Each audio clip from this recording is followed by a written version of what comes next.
எப்பவுமே ஃப்ரெண்ட்ஸு கூட ஹாஸ்டலுக்கு வரனா இன்னைக்கு தனியாக வந்தது தான் நான் பண்ண பெரிய தப்பு. ஸோ எப்பவும் போல தான் இந்த டேவும் ஸ்டார்ட் ஆச்சு. அழகிய வானம், பஸ் ஸ்டாப்பில் கூட்டம், எப்படியோ அடிச்சு பிடிச்சி கிளாஸு போய் சேர்ந்தா ப்ரொஃபஸர் எங்களுக்கு பேபிக்கு லென்த் எடுக்கிறத பற்றி சொல்லி கொடுத்தாங்க. நாங்களும் அதை ப்ராக்டிஸ் பண்ணி பார்த்துக்கிட்டு இருந்தோம். கிளாஸுக்குள்ளேயே அழகழகா செடி வளர்த்து வச்சிருக்காங்க கைஸ். ப்ரொஃபஸர் பிளான்ட் லவர் போல. அப்புறம் இந்த கிளாஸ் முடிச்சுட்டு பசியாக இருந்துச்சுன்னு அவளில் சீனி போட்டு கொண்டு வந்திருந்தேன்னா அதையும் நல்லா சாப்பிட்டேன்.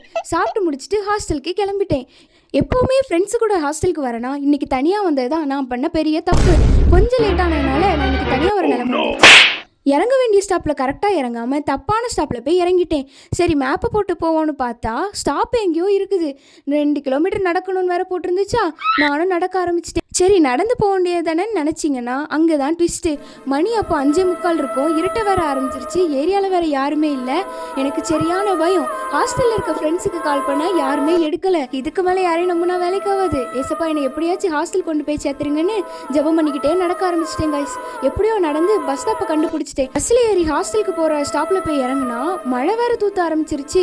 மணி 6 ஆகிருச்சு. இருட்ட வேற ஆரம்பிச்சிருச்சு. எனக்கு சரியான பயம். ஏரியாவில் யாருமே இல்லை. இனிமேல் தனியாக வருவியாடின்னு நானே என்னை திட்டிக்கிட்டு ஏசப்பா நினச்சிக்கிட்டே நடந்து போக ஆரம்பிச்சிட்டேன். அப்புறம் பாதி வழியில் எங்கள் ஹாஸ்டலில் உள்ள ஒரு பையனை பார்த்தேன். அவங்க யார் என்ன ஏதுன்னே எனக்கு தெரியாது. அவங்க பின்னால் அப்படியே நடந்து நல்லபடியாக ஹாஸ்டல் வந்துட்டு சேர்ந்துட்டேன் கைஸ். இதுலேருந்து நான் என்ன சொல்கிறேன்னா, யாருமே எங்கேயுமே தனியாகவே போகாதீங்க. யார் கூடயாச்சும் சேர்ந்து போங்க. அப்படி தனியாக போகிறீங்கன்னா பகலில் வெளியே போங்க.